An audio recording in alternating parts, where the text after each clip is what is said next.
give out the WhatsApp line number, which is pretty easy, very easy to remember the number as well. It is 061 766 0355.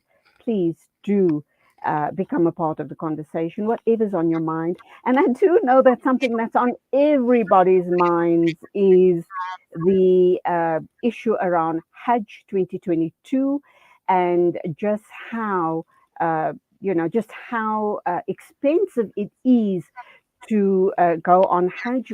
I was at a family function on Saturday evening, and someone who had just recently been on Umrah was bemoaning the fact of just how expensive it is, and also said to us that food is really very, very expensive in the Holy Lands.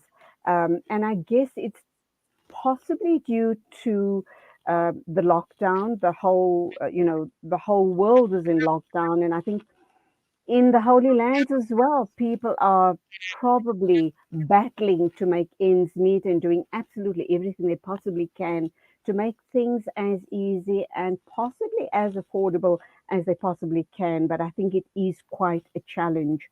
And people that are going on Hajj this year, our fellow South Africans, have been telling us that when they compare prices to a few years ago, it seems that they're paying three times or more what one would normally pay for Hajj. But be that as it may, we are going to talk with Moazz Casoo from SAHUC, and he's just going to share with us some simple, easy things to remember and to be aware of whilst you're on Hajj, just to make your Hajj that much more comfortable and hopefully easier. Moazz Casoo, Assalamu alaikum, welcome to the program. Wa alaikum salam wa rahmatullahi wa barakatuh, Sister Julie, and to the listeners of Salam Media. Trust that everybody is doing well. Alhamdulillah, and I'm sure you heard my opening remarks about just how expensive it is to be going on Hajj this year, and also the issue around very, very high food prices. I'm not quite sure if you guys at SAHUC know the reasons for this, or would it be, as Shaheen always tells me, supply and demand? It kind of boils down to the issue around supply and demand. I think this year there's a different dynamic, and that is because of the lockdown. It has really put a burden on each and every one of us. Yes, Julie, you are 100% correct. I mean, the prices are exorbitant, to say the least. But we got to look at the South African operators' prices. When I talk South African operators' prices, I'm meaning the accommodation and the air flights alone, all right, compared to the ministry costs, which is more than the accommodation cost at this point in time for the 5 days, and obviously your affiliated costs. Now, yes, that is a major problem. We have been told by the ministry these are the new pricing. They've got to put extra measures in place in Mina and Arafat and Muzdalifah in terms of the restriction that they have for COVID in the numbers, and they're going to be having lesser people in the tents. They're going to have aircon systems in place, and they're going to have mattresses and different beds. So we're not too sure at this point in time how it's going to affect the South African programs. As we get closer to the days of Hajj, we will have a look on the ground and we'll be able to provide further feedback. But having said that, if we look around at the UK, the US, and these countries, at the pricing that they are paying now on the new system, it's a lot more than what South Africa is paying. We've been in discussions with Nigeria and some of the African countries, even if you take Mozambique. Their pricing is a lot more than what our South African budget pricing is. So, alhamdulillah, yes, the pricing is expensive, and bulk of the expense is actually on the ministry cost. If you take that aspect away, our pricing are very, very competitive for the 4- and 5-star hotels that the Hujjaj are going to be staying. Yes, I understand. And I guess the Hajj ministry, I always thought my thinking was that they are the custodians of the Holy Lands. They are the custodians, and they will make sure, inshallah, going forward that Hajj will continue, and they'll make the Hujjaj's, journey to the Holy Lands as easy and as comfortable as possible. But I thought, as part of, the overall Hajj package and the experience, that the ministry would make it as affordable as possible. And for the first time in very, very many years, their costs have gone through the roof. It could probably be due to the fact that they too have taken a knock with the 2 years of lockdown. But one kind of thinks that they're an oil rich country, and surely the oil revenues would be able to keep them afloat. But that's just something that I've been applying my mind to and can't understand why their costs have gone through the roof.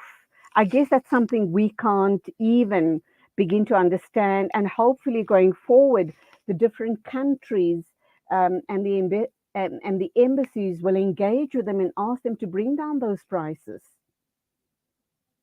So we have been in discussion with the ministry and affiliated bodies requesting them to bring the pricing down, the same like every other mission from around the world. Now, you've got to also understand, yes, with COVID, it played a big impact. I mean, for example, there was about over 1,000 hotels around Mecca recently. And just when we were in the kingdom around March, that was brought down to under 300. I mean, if you look around in Medina, a lot of the hotels have closed, a lot of shops have closed, a lot of people have lost their jobs. So obviously now you've got lesser hotels catering for the Hujjaj. They've also had the VAT increase up to 15% now. Their fuel prices also gone up. I mean, if we take South Africa into perspective, pre-COVID, what were we paying for petrol? What were we paying for bread and milk? Just look 2 years later what we're paying. So it's not just in Saudi Arabia, but I suppose everywhere around the world, prices have gone up and people are complaining. But we also got to be cognizant of the fact in Saudi Arabia, our rand is not strong. We're looking at 4.2, 4.5 at times to the real. So if you take the price, you've got to divide it by that rate to actually see what the true value is in terms of Saudi Arabian real. So yes, it is expensive. I mean, you look at the price, some of the packages were like 80,000 rand cheapest, 83,000 rand cheapest. But if you take it and divide it by 4.2, that will give you a real value. And that's what we need to look at because our rand is not that strong at this point in time. Okay, point taken. And like you've indicated, Saudi Arabia, like the rest of the world, are also trying to recover from the 2 years of lockdown. But Alhamdulillah, you guys at SAHUC have been hard at work, and you have some very interesting and informative information for the Hujjaj this year, inshallah, as you do every year. Let's talk about issues around the SAHUC clinics, the advice that one needs to be aware of as far as the SAHUC medical team is concerned, the do's and the don'ts, and then phone apps that are in operation in the Holy Lands, inshallah. So let's start then, Moazz, with the clinic locations and why it's important that the Hujjaj needs to be aware of this. Okay, so basically every single mission in the Kingdom of Saudi Arabia for Hajj has to have a medical mission as well as a field mission. So when it comes to the medical mission, we've got to have doctors which are certified and approved, as well as nurses. We've got to submit their certification to the Ministry of Health for approval prior to us accepting them and also sending them to the Kingdom of Saudi Arabia. As part of the protocol, as part of the ministry requirements for Hajj mission, you have to have primary healthcare facility for your Hujjaj. Because can you imagine 1 million people and outside COVID or before pre-COVID, you had at least 2 to 3 million people at a time. If everyone or at least half of those people would get sick, the clinics around Mecca and Medina would not be able to accommodate all those people.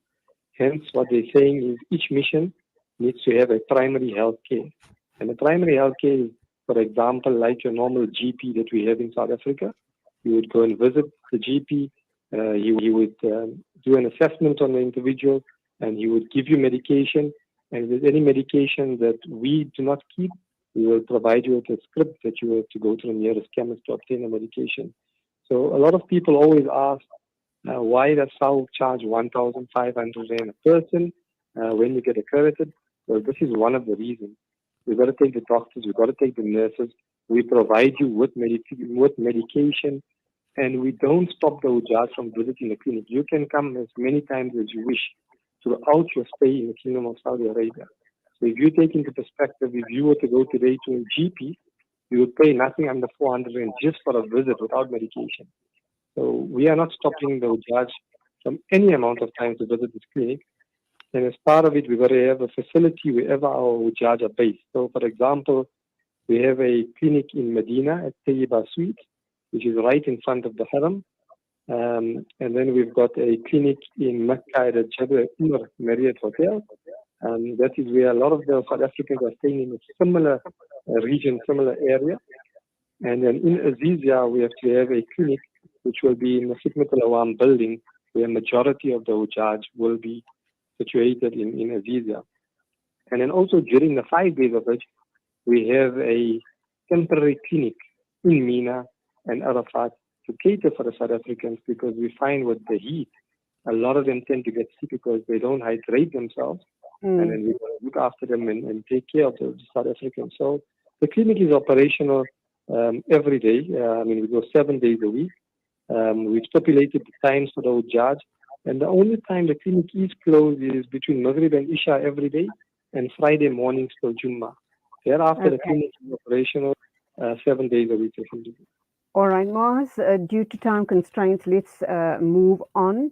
Let's look at the, very importantly, a few do's and don'ts whilst you're on Hajj 1443. We also understand that it's midsummer in the Middle East, so the temperatures are going to go through the roof. So let's quickly talk about do's and don'ts, please. Yeah, so on the do's and don'ts, the medical team has been experienced over the years, and they find that the South Africans do not hydrate. A lot of people, especially when we move to Azizia and we move to Mina, people don't want to hydrate for the fear of going to toilets, and then they get dehydrated, and we sort of major problems. We ask the people, please hydrate. Look after yourself. If you're going out in the sun, wear a cap, wear your sunglasses, ensure that you are protected, drink a lot of liquids. Always keep your feet and your body moist, because people tend to walk on a marble and then it cuts their feet in it. They get feet sores and blisters. So we're asking people, if you are going to do a lot of walking, a lot of shopping, wear comfortable shoes, wear your tackies and go. If you're going to the haram, you can wear a sandal, but make sure it's comfortable. Avoid walking on a marble without socks. And just those are the main basics. And if you're also going and you're asthmatic, please take your medication. A chronic medication from South Africa is very, very important. We tend to find that people neglect and leave it at home. When they get to the kingdom, we don't have, or the chemists there in Saudi don't have the exact same medication as South Africa has. So then that could become a bit of a challenge. So we're pleading with the people, if you're on chronic medication, please take your chronic medication along with you. Get your doctor to give you a script and take spare, because you never know if you need it and how much you may need. So please do take your chronic medication along with you. Okay, let me just understand this one don't. It says don't drink the cold zamzam or excess cold fruit juices and cold drinks. Why is that? Because if it is so hot out there, you can't help but want to have, ice cold water or ice cold drinks. No, 100%. But what we find is with the zamzam, especially the cold zamzam, it catches the throat. And a lot of people who might suffer with asthma or they've got some chest problems, it tends to catch them a lot quicker compared to people without asthma. And then they start suffering and they have difficulties in breathing and they get sore throats and inflamed throats. And it becomes difficult for them during the days leading up to it. So we plead with the people, yes, we understand.